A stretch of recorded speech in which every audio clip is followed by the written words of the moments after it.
Hello, George at Ninja Food Forest. We're in the kitchen and I'm separating my lab right now, the lactic acid and bacteria extract that we made. For a recap, how we made that was we took rice that we're doing an IMO, indigenous microorganism collection on, that we had to cook. So first we washed that rice and we took the water from the first washing and set it aside. That water was in here. We let that set covered. It was a little cloudy for about 3 days, depending on your temperature and humidity. If it's warmer, it'll happen faster, cooler, a little slower. But about 3 days, it'll get a sweet smell to it. So you smell it every day, waiting for it to change. If it goes sour, you've waited too long.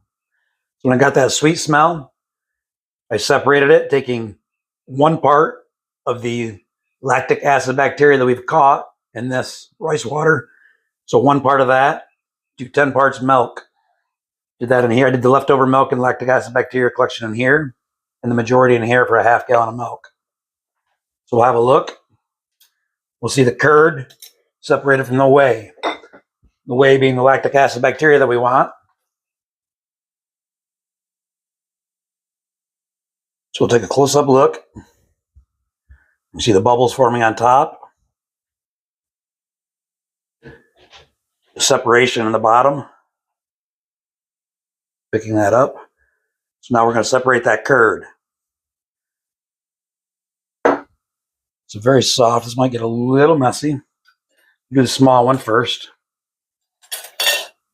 This shows the separation even better.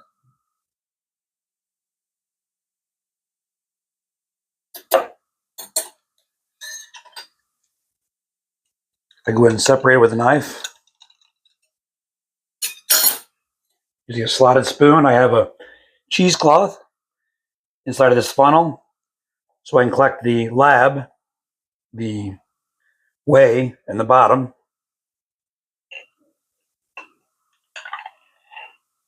Oh, that came out real nice. We'll let this sit in the cheesecloth.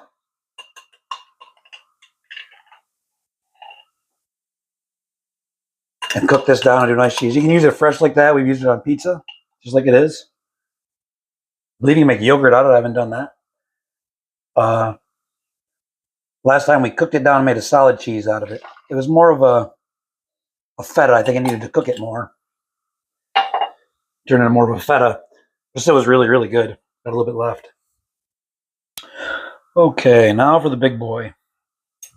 I'll pause for a moment. Okay, wish me luck on this one. We're getting nice separation around the edge.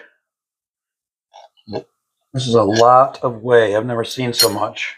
I've done this a handful of times, 4 or 5 times now. I'm going to cut it into sections.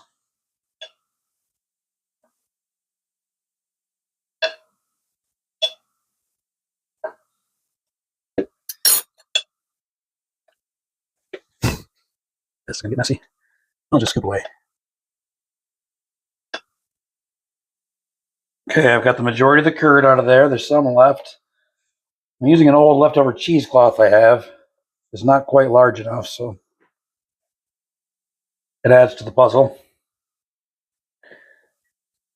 But I can pick this up and let it drain. Trying to keep all the curd in it. And eventually, like I said, trying to keep all the curd in it. We'll get all this liquid out of here. I'll let it drain for even up to overnight if you want, a few hours at least. Then I'll put it in something, try to get all the liquid out, then press it down into shape. Then I'll get all the liquid out, and then I'll cook it. We'll do another video. We're in the kitchen finishing up the lab extraction. So I've extracted all the lactic acid bacteria culture that we've caught, and I'll be storing that in the fridge. Again, we use that in watering the plants, watering the garden, even for ourselves as a probiotic. That leaves us with this curd.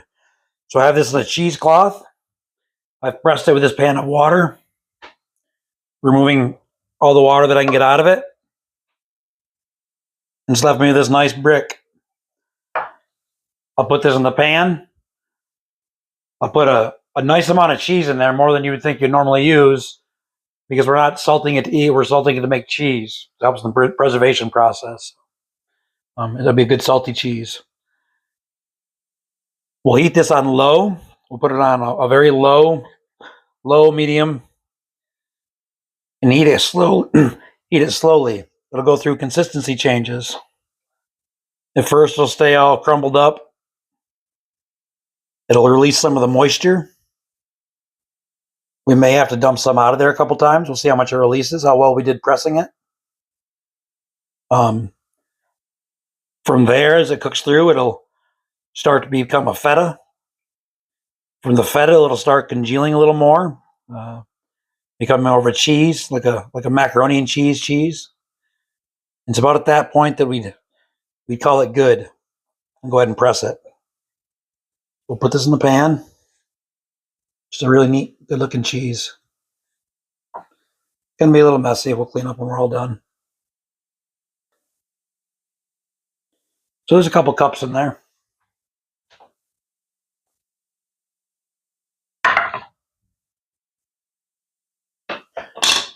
Go ahead and get this heat going.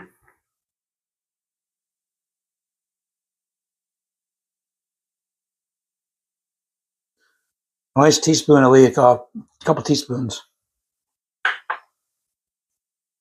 That might be a little heavy.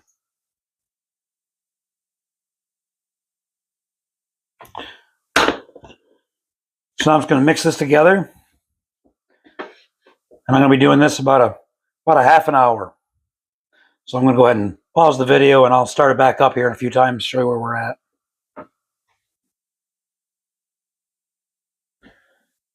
All right. Again, it happened fast. We kind of went through the feta. Now we're going into that creamy stage. It's a little thin. I'm going to cook it a little longer, try to get the rest of the chunks and the feta-ness out of it. And then dump it into a cheesecloth in here, lighten it down, make it a press, shape it, and put a light weight on it. All right, I think we're there. I'm going to go ahead and put it in the mold. Now, we've got some cheesecloth here. It's inside of a glass bowl. This is a nice creamy consistency. I went an extra 10 minutes. I went 40 minutes. It still stayed pretty much the same consistency. Lost some moisture during that time, so I'm going to stop. I don't want to overcook it. So trial by error, we'll see. This might be a softer cheese, and there's nothing wrong with that. I'm pretty sure I didn't overcook it anyway. Just turn that burner off or forget.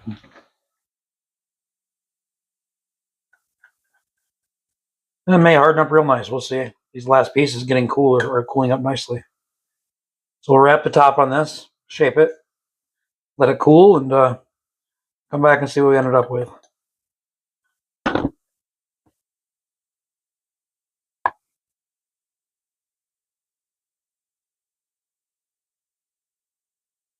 That'll do. All right. Let it set for a little over an hour. It's cooled down.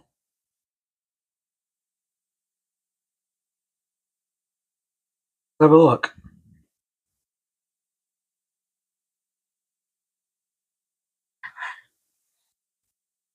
Nice looking cheese. Got a little volcano on the bottom side from pressing it. It's not going to be as soft as I thought it would be. I think it's similar to the last one. We'll see. Oh, I don't think it'll crumble, but let's see. A little crumbly, but a nice cheese.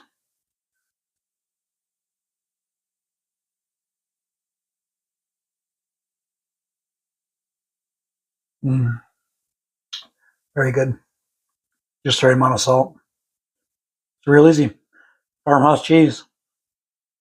The byproduct of making a wonderful garden fertilizer. One of those KNF extracts, KNF fertilizers. So using the byproducts of those for wonderful probiotics that feed us. Change can be better on a holiday. Peace.